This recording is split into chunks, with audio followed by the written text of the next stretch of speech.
டே விஜய், நீ பண்ணது ரொம்ப தப்புடா. எதுக்காக திடீர்னு நீயும் பிரபாவும் இங்கே வந்தீங்க? வழக்கமா நீ பிரபாவை வெளியே கூட்டிட்டு வர மாட்டியே.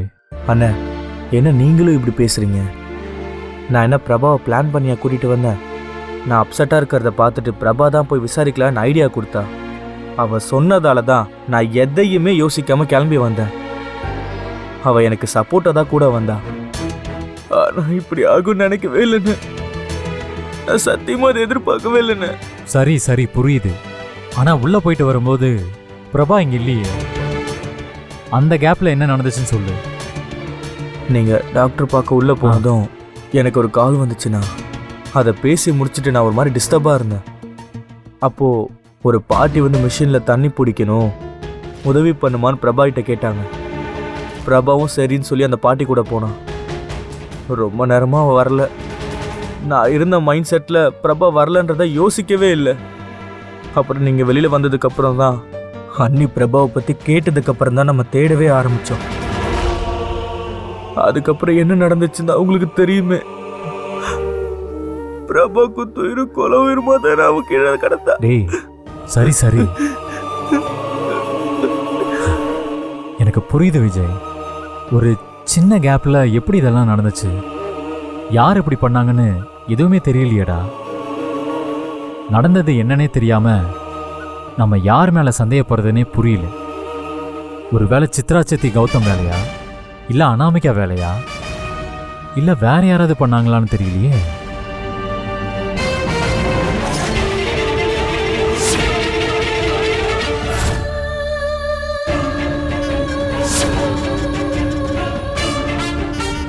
என்னடா ஆச்சு? அந்த பாட்டி தானே பிரபாவை தண்ணி பிடிக்க கூட்டிட்டு போனாங்க.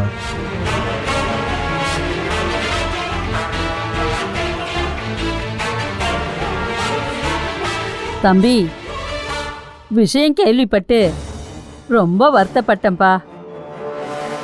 இப்ப அந்த பொண்ணு எப்படிப்பா இருக்கு? இன்னும் மோசமான நிலைமையில தான் இருக்கா பாட்டி. டாக்டர் உயிருக்கு எந்த ஆபத்தும் இல்லைன்னு சொல்லிட்டாரு. இருந்தாலும் இன்னும் கண்ணு திறக்கல. நல்ல பொண்ணுப்பா. நான் வந்து உதவின்னு கேட்டதும் கூட வந்து உதவி பண்ணுச்சு. அதுக்கு இப்படி ஆயிடுச்சேப்பா. பாட்டி, நீங்க பிரபாவை கூட்டிட்டு போனப்ப என்ன நடந்துச்சுன்னு கொஞ்சம் தெளிவா சொல்லுங்க. அந்த மிஷின்ல எப்படி தண்ணி பிடிக்கிறதுன்னு எனக்கு தெரியல. அதை சொன்னதுமே அந்த பாப்பா என் கூட வந்துச்சு. அங்க போனதுமே நான் தண்ணி பிடிச்சி தரேன், நீங்க இங்க வராதீங்க வழுக்கோன்னு என் கையில் இருந்த பாட்டிலை வாங்கின்னு போச்சுப்பா. ரொம்ப நேரமா ஆளையே காணோம். ஓடி போய் பார்த்தேன், ஒரே கூட்டமா இருந்துச்சு. எட்டி பார்த்தா அந்த பொண்ணு ரத்த வெள்ளத்துல துடிச்சிட்டு இருந்ததுப்பா.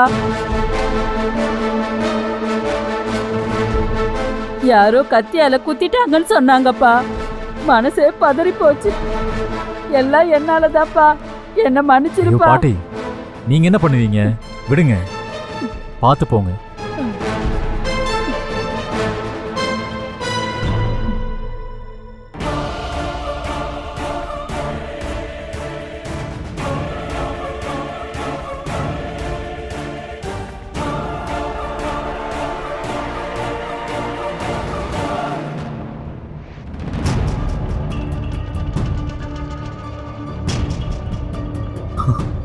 என்னென்ன அவங்க சொல்றதெல்லாம் கேட்டா என் தலையை சுத்துதுன்னு. டேய் விஜய், திட்டம் போட்டு சிசிடிவி இல்லாத இடமா பார்த்து இதை பண்ணியிருக்காங்க. கொலை பண்ணவன் ரொம்ப புத்திசாலியா இருந்திருக்கான்.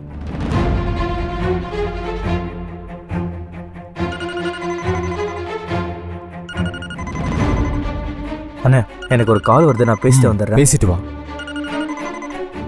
ஹலோ,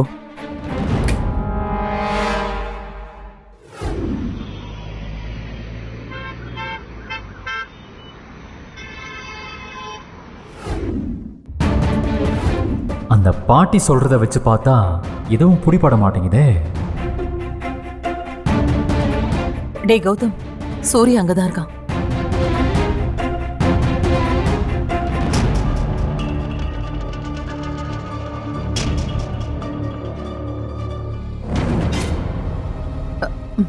சூர்யா,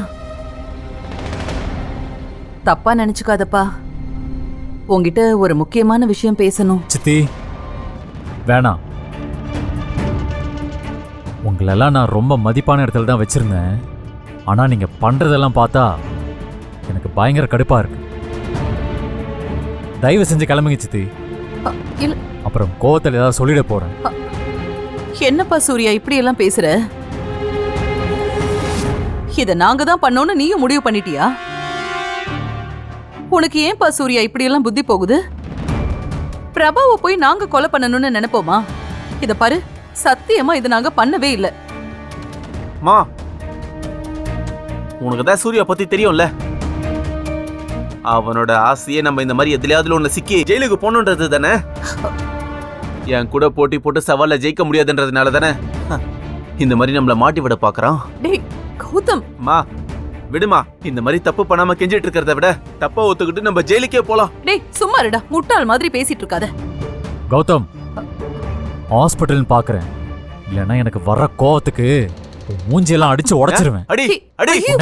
ஏய், ஏய், ஐயோ, தயவு செஞ்சு 2 பேரும் விலகுங்க. சூர்யா இப்ப புரியுதா? நமக்குள்ள இருக்கிற பகையை பயன்படுத்தி நம்மள தூண்டி விட்டு நடுவுல யாரோ குளிர் காயணும்னு நினைக்கிறாங்க. அது யாரா இருக்குன்னு நீயே யோசிச்சுக்கோ. இத பாரு, நான் சொல்றதெல்லாம் உனக்கு தப்பா கூட தெரியலாம், ஆனா நிஜம் அதுதான். நான் தினம் தினம் டார்ச்சர் அனுபவிக்கிறது யாரால? நீயே சொல்லு. ஐஸ்வர்யாவால தானே? அவ எங்களை அடிக்கிறா, உதைக்கிறா, என்னென்னமோ கொடுமை பண்றா. சரி விடு, இப்ப அத பத்தி எதுக்கு பேசிக்கிட்டு? லாஜிக்கா பார்த்தா நான் ஐஸ்வர்யாவை தானே கொல்லணும். நான் எதுக்குப்பா பிரபாவை கொல்லணும்? நீயே யோசிச்சு சொல்லு. ஓ, நீங்க ஐஸ்வர்யா வேற கொள்வீங்களா? ஐயோ, அந்த அளவுக்கு ஆயிடுச்சா? ஐயோ, நான் என்ன பேசினாலும் தப்பாகுது. நான் ஏதோ ஒரு பேச்சுக்கு சொன்னப்பா. இத பாரு, நான் சொல்ல வந்தது என்னன்னா, நான் கொல்ற அளவுக்கு போனாலும் ஐஸ்வர்யாவை தானே கொல்லணும். பிரபாவை இப்படி பண்றதால எனக்கு என்னப்பா ஆதாயம் இருக்கு? கொஞ்சம் இந்த விஷயத்த நீ லாஜிக்கா யோசிச்சு பாருன்னு தான் சொல்றேன். விட்டா நீ என்ன கூலி பட தலைவி ஆக்கிடுவ போல இருக்கு. இத பாரு, எனக்கும் பிரபாவுக்கும் எந்த சம்பந்தமும் இல்ல. அப்படி இருக்கும்போது நான் எதுக்காக இந்த ஹாஸ்பிட்டல்ல தேடி கண்டுபிடிச்சு வந்து பிரபாவை கொலை பண்ண முயற்சி பண்ண போறேன்? அதுவும் இந்த மாதிரி ஒரு பப்ளிக் பிளேஸ்ல வச்சு யாராவது இப்படி பண்ணுவாங்களா? அப்படியெல்லாம் பண்ண நாங்க ஈஸியா மாட்டிக்குவோமே, அது கூட எங்களுக்கு தெரியாதாப்பா? தயவு செஞ்சு இதையெல்லாம் நீயே கொஞ்சம் யோசிச்சு பாரு.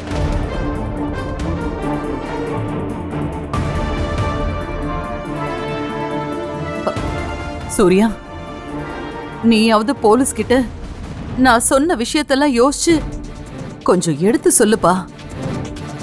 மா, உனக்கு உதவி கேட்கறதுக்கு வேற ஆளே கிடைக்கல. என்னமோ யோசிச்சு பாருன்னு சொன்னதா அவன் புரிஞ்சுக்கிற மாதிரி. ஐயோ, யாரும் நமக்காக யோசிச்சுட்டு இருக்க மாட்டாங்க. வாமா போலாம். டேய் கௌதம், பொறுமையா இரு, பேசிட்டு இருக்கேன்ல. இப்போ நீ வர போறியா இல்லையா? டேய் வா. டேய் ஆமா. டேய் இருடா, பேசிட்டு இருக்கேன்லடா, ஏன்டா அப்படி பண்ற?